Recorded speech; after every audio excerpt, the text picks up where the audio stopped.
Ben, d'abord, je voulais vous remercier d'être aussi nombreux ce soir et je voulais remercier également Bastien et notre ami du MRC de nous accueillir, parce que pour nous c'est un événement très important ce soir, parce que c'est le premier événement public auquel participe Notre France, qui est un jeune mouvement créé il y a quelques mois à peine, sur l'initiative de Français, des Monsieur Tout-le-Monde, qui se sont dit stop, maintenant on veut devenir acteur du destin de notre pays. Donc je vais saisir plusieurs balles au bond, plusieurs perches, et notamment sur cette volonté de travailler ensemble, qu'a évoqué tout à l'heure Jean-Pierre. Travailler ensemble pour Notre France est complètement inscrit dans notre ADN.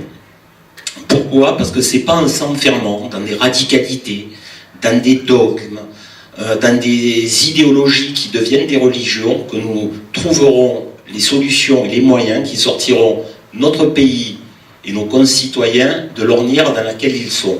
Donc tout doit se faire dans le débat, sans position pour le coup radicale, et dans la discussion permanente.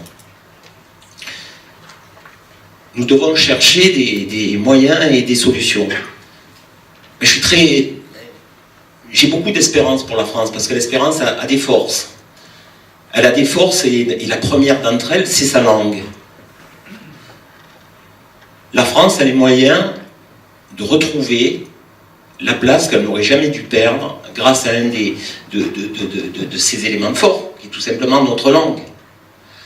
À ce titre, Notre France s'engage aux côtés de monsieur l'ambassadeur Albert Salon, que je remercie d'être venu ce soir à ce débat, et qui est président d'Avenir de la langue française, veut s'engager fermement dans la défense et la promotion de la francophonie. Donc, recherche de solutions et de moyens. Depuis tout à l'heure, nous parlons de souveraineté nationale. C'est vraiment un élément très important. Pour notre France, c'est un élément important, mais pas l'élément fondamental. Le premier élément que nous voulons, notre objectif final, c'est de reconstruire une nation. Comment peut-on retrouver une souveraineté nationale dans une nation disloquée, dans une nation complètement éparpillée, où des Français tuent d'autres Français? Je suis désolé de revenir sur ce qui s'est passé ce week-end, mais nous devons en tenir compte. Aujourd'hui, des Français tuent des Français. Donc si nous voulons recouvrer une souveraineté nationale, reconstruisons une nation. C'est l'étape fondamentale. Comment reconstruire cette nation? Déjà, c'est en refusant, pour nous, tous les communautarismes, quels qu'ils soient. Aujourd'hui, nous considérons qu'une seule communauté, c'est la communauté nationale. Au titre d'exemple de moyens de solution que je qualifierais de positifs, nous avons les moyens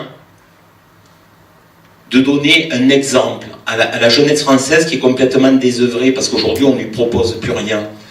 Cet exemple, c'est un combat que nous menons également avec nos frères combattants harkis. Ces glorieux combattants qui se battirent pour la France, ils étaient 450 000 lors de la guerre d'Algérie. 30 000 furent rapatriés en France, traités dans des conditions plus que déshonorantes. Et aujourd'hui, des descendants de ces combattants, on peut estimer la population en France à 800 000 personnes.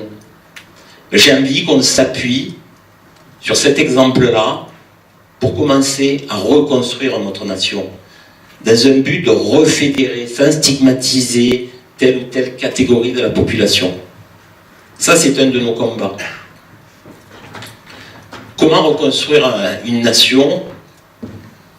C'est en luttant contre tout ce qui la confisque. Alors effectivement, l'Europe, l'Union européenne confisque une grande part de notre souveraineté.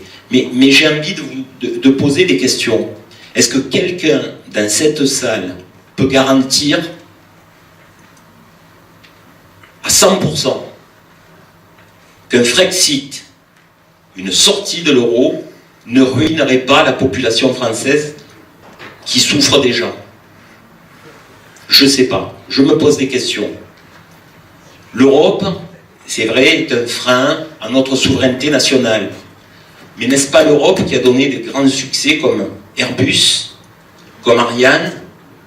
Alors ne redevons-nous pas retravailler sur le modèle européen, une Europe des nations, une Europe de la coopération? C'est un sujet que je voudrais qu'on soulève ce soir. Une Europe qui protège les peuples. Ah, pardon. Voilà, désolé. Bon, vous allez détailler tout à l'heure certainement davantage oui. Votre raisonnement. Merci beaucoup, Monsieur Martial Siola. Pragmatisme, courage et volonté politique. Pourquoi dis-je ces mots-là? Tout à l'heure, je ne vous l'ai pas dit, mais notre France est d'inspiration gaulliste. Une des bases du gaullisme, c'est le pragmatisme. Alors je peux affirmer ce soir, non, jamais les Français n'accepteront une sortie violente de l'Europe et de l'euro. On peut toujours rester entre nous, nous sommes une centaine, à se dire oui, c'est possible, mais est-ce que ça l'est réellement? Dans la politique du tout ou rien, bien souvent la seule chose que nous obtenons, c'est le rien. Et ce n'est pas ce que nous voulons à notre France. Nous voulons avancer. Courage et volonté politique. Je rejoins tout à fait monsieur. La France est la France au sein de l'Europe. Personne, aucun pays ne peut se permettre qu'elle quitte l'Union européenne. Même l'Allemagne toute puissante ne le peut pas. Et si on interroge l'histoire, quelqu'un nous a montré la voie. Cette personne s'appelait le général de Gaulle. Le général de Gaulle n'a pas eu peur de provoquer une crise en pratiquant la chaise vide. Il n'en reste pas moins qu'après plusieurs discussions, échanges tendus, il y a eu le compromis du Luxembourg. C'est cette solution-là que nous proposons.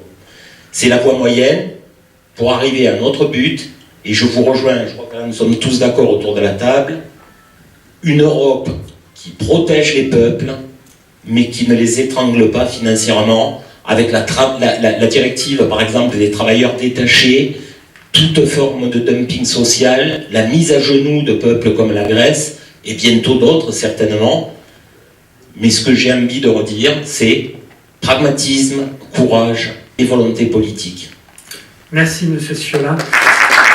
En fait, je voudrais revenir sur ce que disait Gérard Maza. Et ce que vous disiez, monsieur, au niveau des actions concernant l'Europe, donc c'est vrai qu'on parle beaucoup d'Europe. Je suis assez interrogatif sur le fait qu'on n'ait pas parlé de quelque chose, d'une action, parce qu'en fait, nous parlons, nous échangeons de belles idées, mais là, très rapidement, en fait, j'ai envie de rentrer dans l'action. Parce que sinon, ce débat n'aura pas de sens. Si nous n'avons pas un élément fondateur. Cet élément fondateur va arriver dans peu de temps ou pas, certainement avant les élections européennes, c'est la ratification du CETA. Personne n'en a parlé ici, donc j'ai envie de lancer un challenge aux personnes qui sont sur ce plateau, un challenge fondateur qui nous permettrait de commencer à travailler ensemble, d'apprendre à nous connaître, sur un sujet qui, je pense, là, ne fait pas débat, c'est ce CETA est complètement négatif pour la France. Pourquoi ne pas commencer à militer et essayer d'obtenir un référendum pour la signature, la ratification de ce CETA? Parce qu'on pourrait très bien... Pardon? Mais oui, mais il ne nous donnera rien. Donc si nous devons attendre qu'il nous donne quelque chose, chère madame, ramener des bouteilles d'eau, on n'en aura pas assez. Donc, voilà. Donc, mais maintenant, l'action politique, l'action militante, c'est aussi d'aller se battre pour aller le chercher. C'est faire des actions pour le réclamer. Comment voulez-vous donner de la visibilité? Comment voulez-vous arriver à ce que la France vote pour une sortie de l'UE, vote pour un Frexit, etc., si on n'est pas capable de se mobiliser pour aller dire on voudrait un référendum pour le CETA?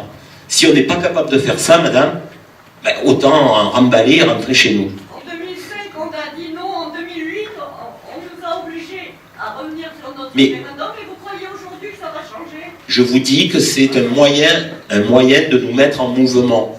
Un moyen de nous mettre en mouvement. Voilà. C'était... Pardon? Ben, écoutez, j'en ai beaucoup, et beaucoup d'espérance. Voilà. Voilà l'espérance de M. Je voudrais répondre à la question de ce monsieur qui posait comme question, est-ce que notre France, le MRC, l'UNC étaient capables ou allaient travailler ensemble? Fondamentalement, je vais vous faire une réponse en deux parties. Oui, nous l'avons déjà fait. Nous avons commencé à nous rapprocher de nos amis de l'UNC et il est prévu que nous travaillons de plus en plus ensemble.